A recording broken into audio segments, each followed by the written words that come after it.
Today is World Malaria Day, and so we're going to have conversations about World Malaria Day, and we're also going to have conversations about Ghana being the first country in the world to approve of the new malaria vaccines. And so, KMJ, our guest today, I'm doing this with you. Yeah. You ready? Who's our guest today? Dr. Nanaya Pepra is seated already. He is the Deputy Program Manager, National Malaria Elimination Program.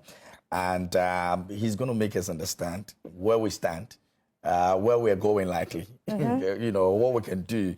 But of course, we're doing this with you out there, so you can send us your messages. Earlier, I was telling you that if you have any issue of malaria, if you have any experiences you want to share with us, you can share that with us on our WhatsApp line, which is very active. I'll be reading some of your messages. I don't know. And the not too far, you know, 2022, 2019, between those periods, 10 years, maybe 5 years, 6 years back, when you hear malaria, it's scary. Like, you hear anybody mention malaria and you're like, okay. Yeah. Even till now, maybe it's not as much as it used to be before, but, you know, malaria is something that when they tell you you're diagnosed of, you start thinking about how many days you're going to take to recover and all of that. So, yes, it's a big deal. I don't know where we stand, but we'll introduce our guest, and then maybe we'll take a look at a video that we want to show you, and then when we'll come back, we'll get into the conversation. Mr. Pra, are we better off in terms of the years that I was comparing? Yeah. Or maybe we have not even done anything at all? Good morning to you and your viewers. And I think you started giving a very good testimony. It shows that we're actually better off. If you look at our data, you could see that we have had mortalities reduced from 428 in 2018 to 151 in 2022. So I made a better assessment of this. Exactly. And you could also see that the survey data shows we have had parastemia levels reduced from around 28% in 2011 to the recent one is 8.6% in 2022. Everything shows that something is happening. And that is why we are now talking about a paradigm shift from a control program to an elimination program. Now, I want to think about doing away with malaria forever. That sounds good. That would be great. That would be great. Yeah. I don't like it. I don't like malaria at all. Like malaria. The treatment process and all of that. Come on, I don't want it. But we've got this video we want to show you. When we come back, Mr. will probably help us understand even much better what we stand, you know, in terms of malaria. And you can, once again, send your messages to us. Share your experiences of malaria with us here on the show. I want to hear some of the things you guys have gone through when it comes to malaria, like how you've been able to deal with it and, you know, some of the negative things that came with it as well, right? Let's take a look at this.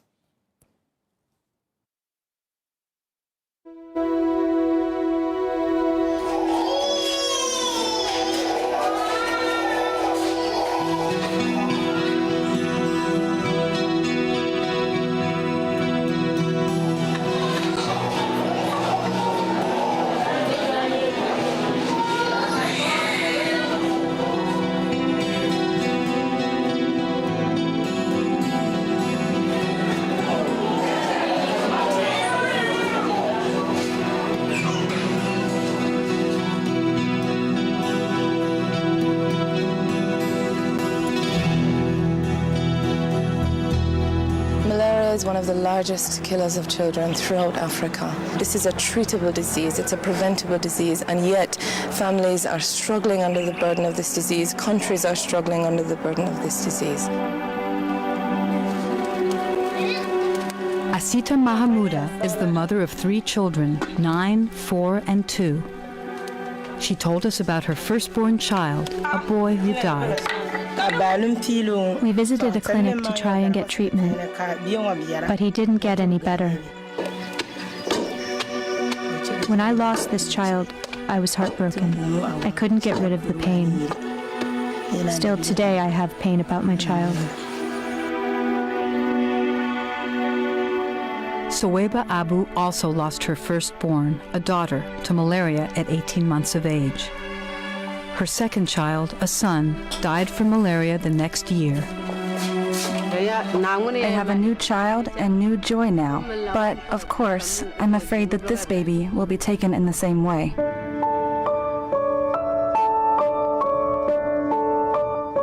But the future for these families is now more secure than it ever was.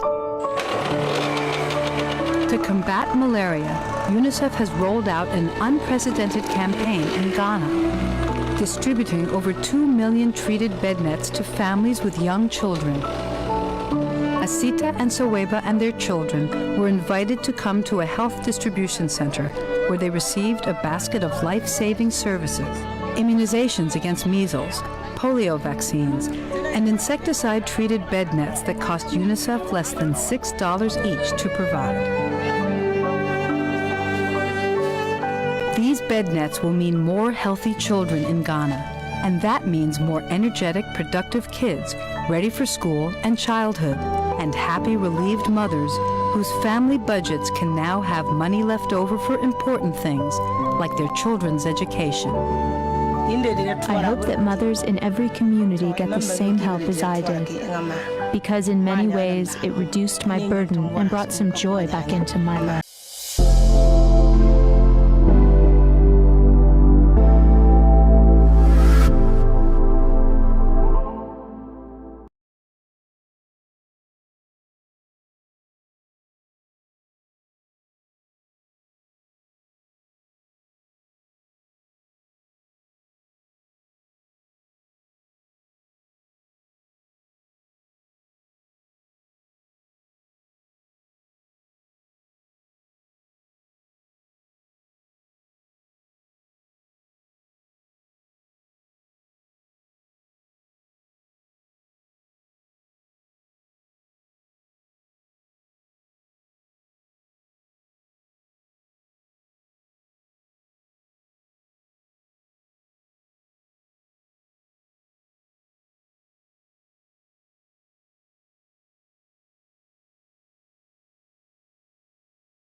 Date when it comes to your health. Now, today is World Malaria Day, and so we're going to have conversations about World Malaria Day. We're also going to have conversations about Ghana being the first country in the world to approve of the new malaria vaccines. And so, KMJ, our guest today, I'm doing this with you. Yep. So, yep. yeah.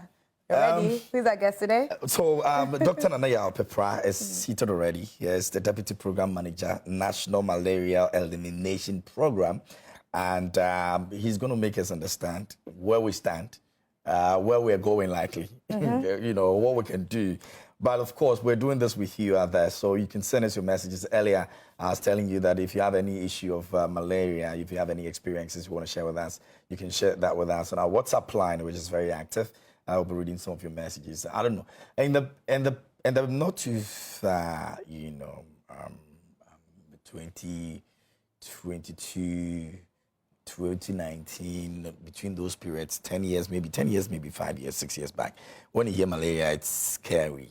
Like, you hear anybody mention malaria and you're like, okay. Yeah. Even till now, maybe it's not as much as it used to be before, but, you know, malaria is something that when they tell you you're diagnosed of, you start thinking about how many days you're going to take to recover and all of that. So, yes, it's a big deal. I don't know where we stand, but we'll introduce our guest, and then maybe we'll take a look at a video that we want to show you, and then when we'll come back, we'll get into the conversation. Ms. Mapra, are we better off in terms of the years that I was comparing? Or maybe we have not even done anything at all? Good morning to you and your viewers.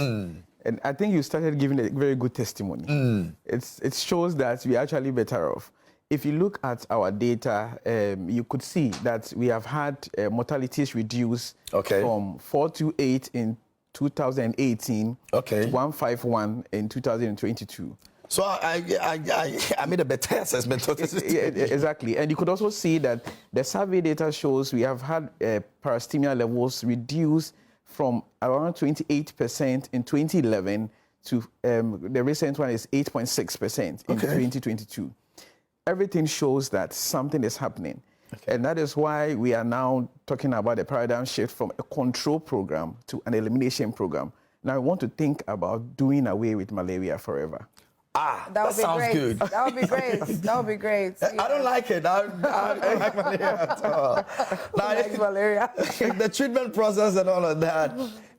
Come on, I don't want it. But we've got this video we want to show you. When we come back, Mr. will probably help us understand even much better what we stand, in terms of malaria.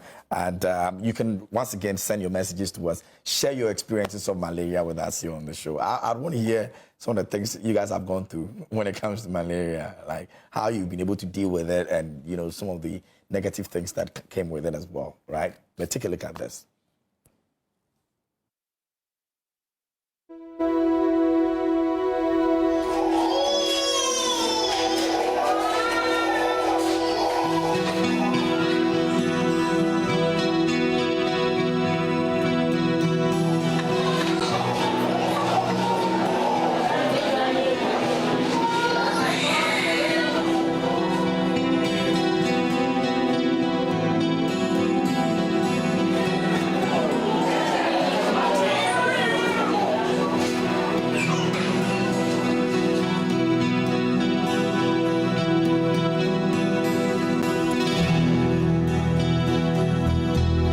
Malaria is one of the largest killers of children throughout Africa. This is a treatable disease, it's a preventable disease, and yet families are struggling under the burden of this disease, countries are struggling under the burden of this disease.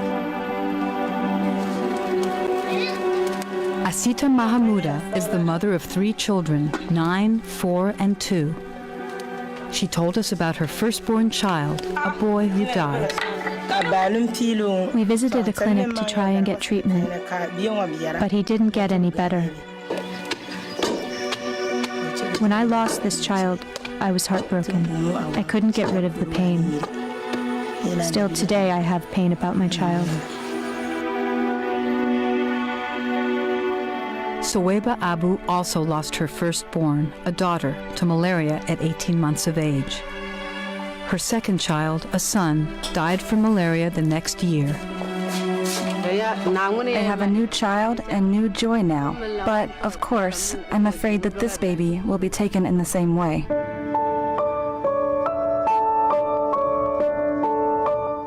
But the future for these families is now more secure than it ever was. To combat malaria, UNICEF has rolled out an unprecedented campaign in Ghana, distributing over 2 million treated bed nets to families with young children.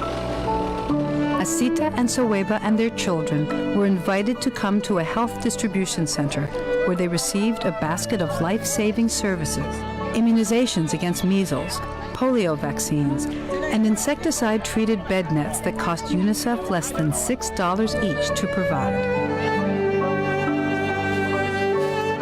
These bed nets will mean more healthy children in Ghana, and that means more energetic, productive kids ready for school and childhood, and happy, relieved mothers whose family budgets can now have money left over for important things like their children's education. I hope that mothers in every community get the same help as I did, because in many ways it reduced my burden and brought some joy back into my life.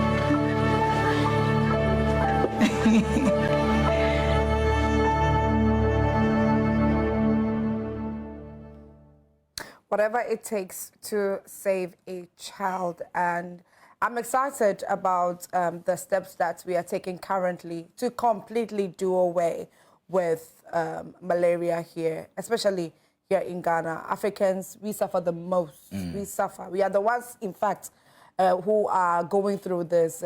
Outsiders, the whites, they are not going through this. It's only when they come to Africa that they get to experience this. And so a big thank you also to UNICEF for this documentary. A huge thank you to them. Let's get on to talking to Mr. Pepra this morning. And it's World Malaria Day.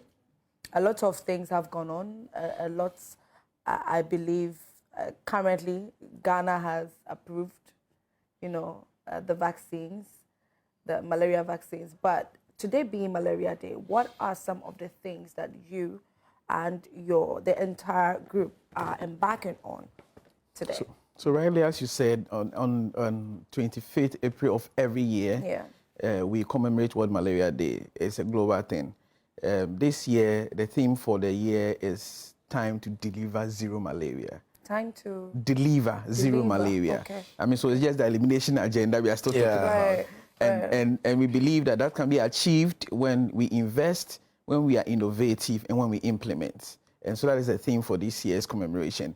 And for us as a country, we started with a press conference last week, Friday. On Saturday, we had a health walk. Today, we are having a very big program at the Accra International Conference Center, where all stakeholders will come again.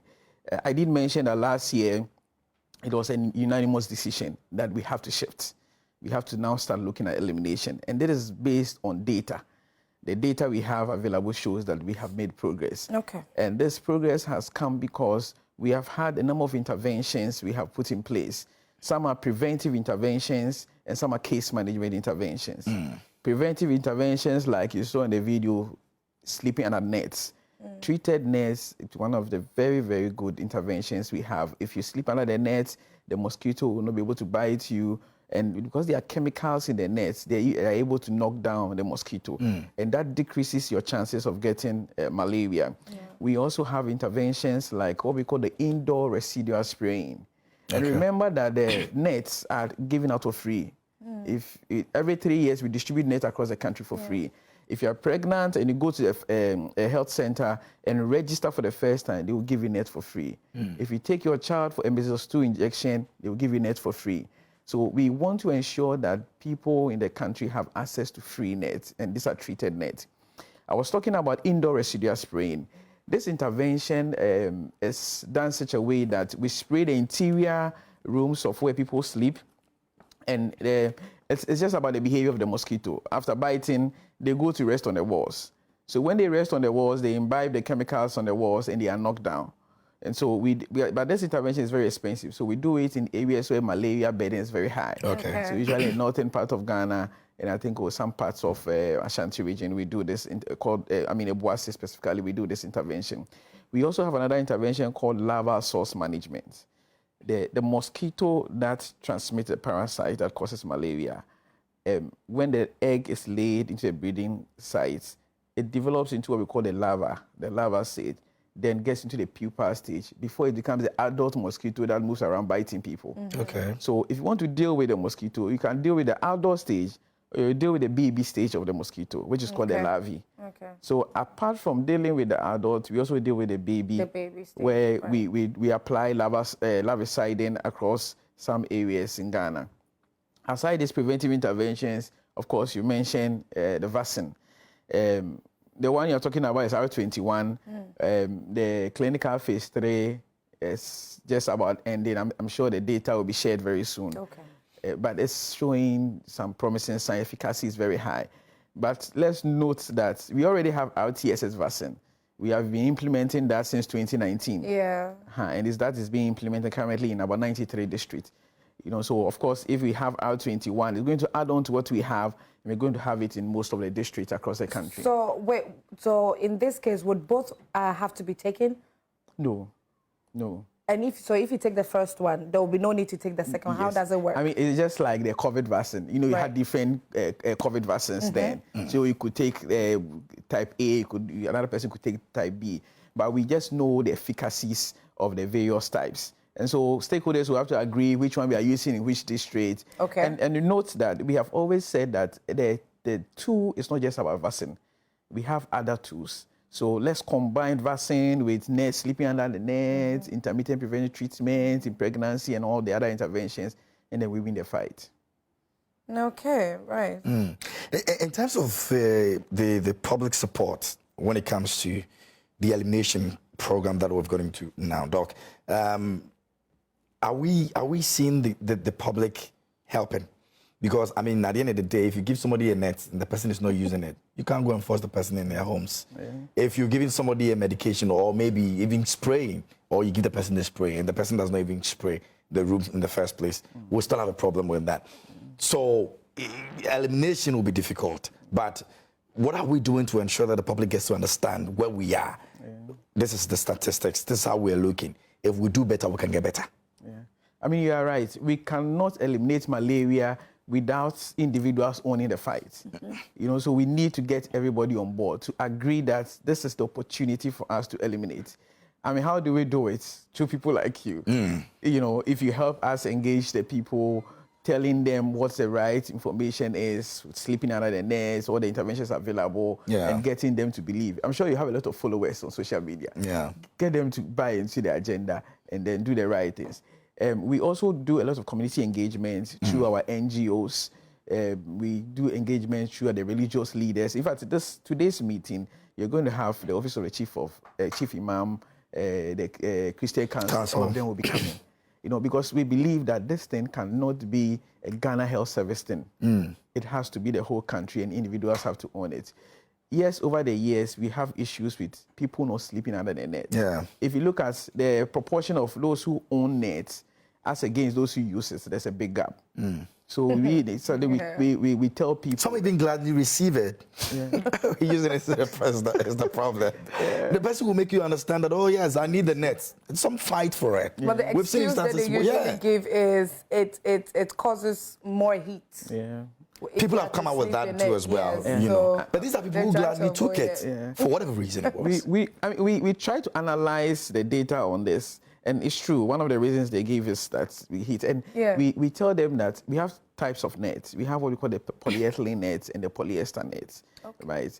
And so when we understand that that is one of the challenges, we move away from the polyethylene nets, which usually could generate a lot more heat. And then we try to supply more of the polyester nets. The other thing is that, you see, we always tell people that if you have to choose between sleeping naked under the nets and getting malaria, which one will you go for? Honestly. Sleep naked under the net. I just prefer malaria. You know, so it's I mean, yes, it's a key thing, and we try to work around it. But in the event that you even get a net, and you see, we also realize that usually it's the position of windows, how we structure our buildings. Sometimes already there's a lot of heat in your building, and then you end up attributing it to some of the nets we have around. But let's try as much as possible to use the interventions available. Okay, so earlier you were talking, when you mentioned the first vaccine that arrived in 2019 and then all that, it's been used, and then now there's a new one and everything. From that time, from that point, keep us up to date, or bring us up to date, or give us exactly, if there's data or something that you could explain to us, how that project has been so far, and with the new one that has been introduced into the system currently. You only touched on the surface earlier, but I want you to go into details with that. Okay, so thank you very much. So with the RTSS vaccine, the efficacy is already known. You know, before you start implementing vaccination activities, you have to know how the efficacy is like. And over the years, we have mentioned that it's around 30-40%. Okay. And yes, we have had to struggle to get a vaccine. So if you get a vaccine of 30-40%, it's not too good, but then it's okay, because you have other interventions to add on to. You know, so we have done this from 2019. And what we do, we don't usually try to isolate which one is contributing to which number of or decrease in burden. All the interventions, if your child gets vaccinated, if you sleep under the nets, if we do lava source management in your community, it's all adding up to the reduction in the malaria burden. You know, so we don't usually try to isolate the contribution of A or intervention B. Okay. Right. But with respect to the the R21, the new one, what we usually say is that it's early days yet, because you see, it has to go through all the processes. There are clinical trials phases, and all the phases, after you are done, you have to submit your data to scientific bodies, to WHO, for them to review and say that, okay, it's good. Now we know that the R21 vaccine has efficacy of around 77%. After that, now you have to implement or do a pilot implementation to see how it's going to be like when you are actually using it in the general population. Remember that during the clinical trials, you have controlled a number of things.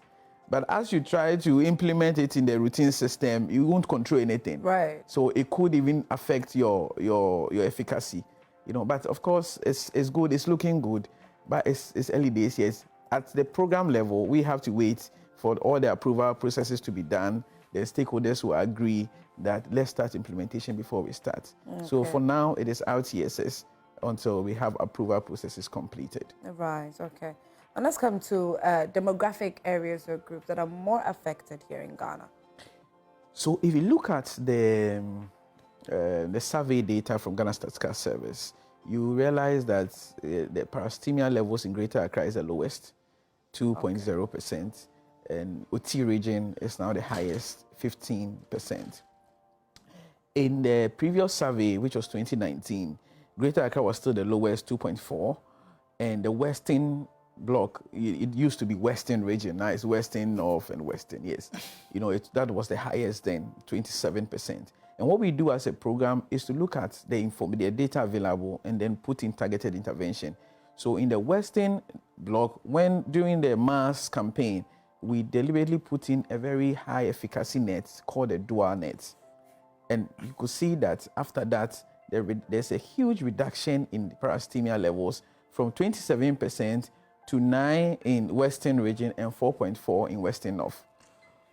So really, that's why we are saying that this elimination agenda is feasible. We know what works. We have done a number of things over the period, and now we have tools that is able to push us towards elimination.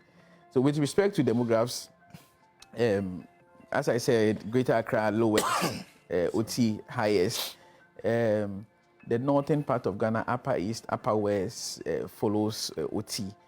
If you come to age brackets, children under 5 still records the highest number of cases. And of course, the vulnerable still remain children under 5 and pregnant women. So basically, that is it. Okay, yeah. We'll look at the vaccines. Yeah. There's a video that we want to take a look at, when it comes to the vaccines. We understand that there's been some achievement in terms of the vaccines. We want to also look at the Ghanaian involvement, scientists' involvement for that matter, and how we've been able to help in achieving that. But before that, let's take a look at this video when we come back. Doc would explain to us what we have been able to do in terms of helping in the vaccines for these malaria we're talking about. So take a look at this.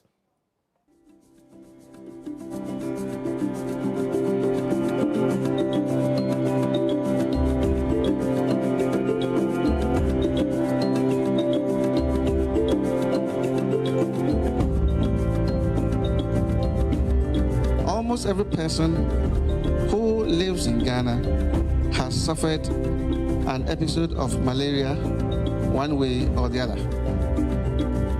Over the last 30 years, scientists, including those in Ghana, have worked very hard to develop a vaccine that will reduce malaria disease and deaths in our children.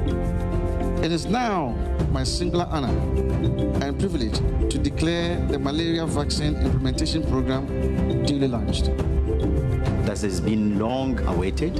An additional intervention that can help to solve this problem, I think, is just most welcome in public health. And we are today living this historical moment with here in Ghana the preparation for the launch of this new vaccine against malaria. We need more tools, more interventions to help us. And this vaccine offers a big potential to be able to augment what we are able to achieve with the other interventions.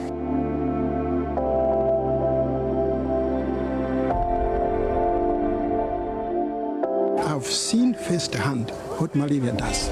As a child, I've had episodes of malaria several times, and its impact even it had on me and my friends.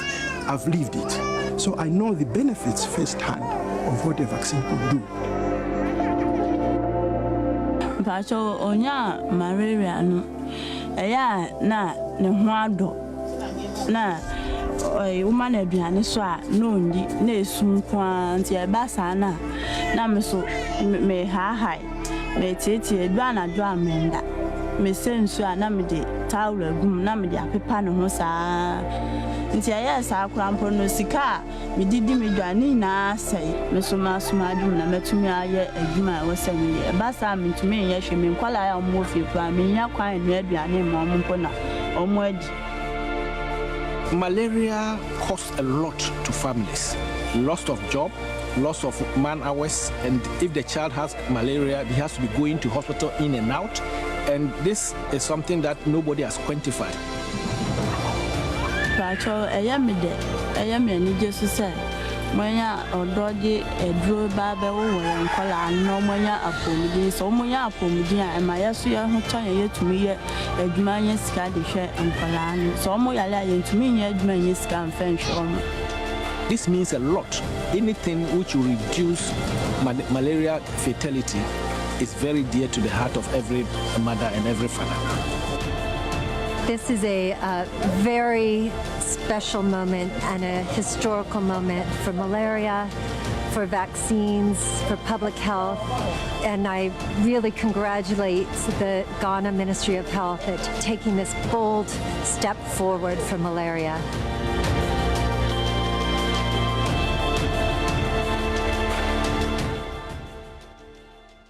I'm happy that, some of the mothers are beginning to smile. Yeah. Now. Yeah, because it was a matter of concern for a very long time. So I'm excited about this. But Dr. Pepper, tell us about how we're able to achieve all this. As in respect to the vaccine. The vaccines, yeah. Yes. So, you see, one of the reasons why we have eliminated some of the childhood diseases is vaccination. Now, we don't usually talk about polio vaccination. Yeah. Measles vaccination. And so one of the things we've been pushing for to eliminate malaria is malaria vaccine.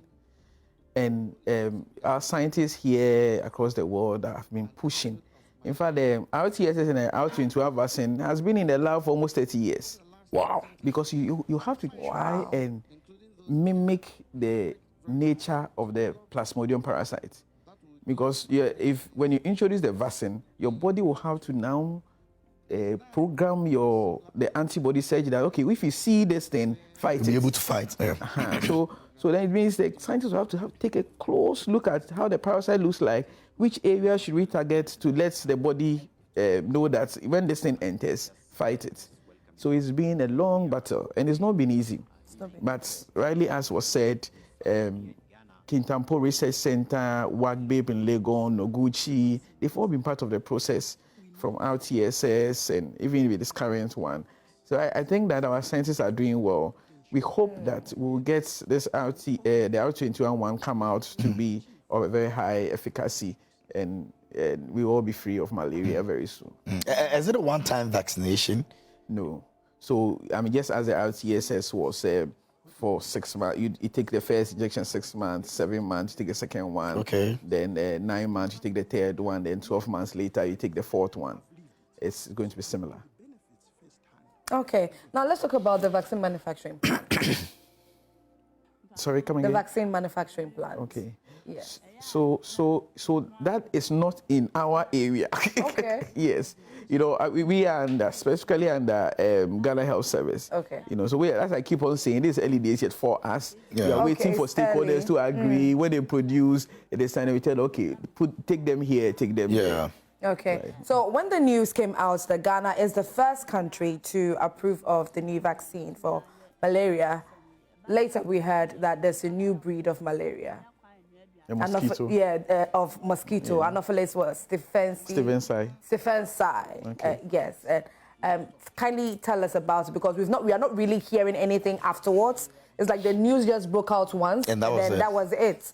We are not hearing anything more, but it happens to be more dangerous than the Anopheles. A very typical situation of Ghanaian understanding of what a new situation looks like. It's just a matter of time. Great. So you see, we continue to monitor the behavior of the mosquito. Okay. Because the mosquito is the main vector that transmits the parasite that causes malaria. So you have to understand which of the mosquitoes transmit malaria. So we have sentinel sites across the country where we pick samples, both the baby mosquito and the adult mosquito, and also study whether they are indoor biting or outdoor biting. Indoor biting means there are some of the mosquitoes that prefers to come and bite you indoors. Some prefer to bite outdoors. They even decide on biting. You know, some actually also prefers biting man, and some also prefer biting animals. Oh. I see. So you need to understand the behavior of the mosquito you have in your country. That's a complicated one. Yes. So we have. And I understand why it took 30 years. What's the behavior of the ones we have in Ghana? Yes. So I'm coming to that soon. And so, for instance, we have Anopheles gambiae, Anopheles arabiensis, Anopheles fenestus. These ones, they usually prefer relatively clean environments. Is it? Yes. Now, through surveillance, we have identified Stevens sign. Unfortunately, Stevens sign is very dynamic. So instead of being the nice lady like we usually know ladies to be, to prefer relatively clean environment, this one has a miss.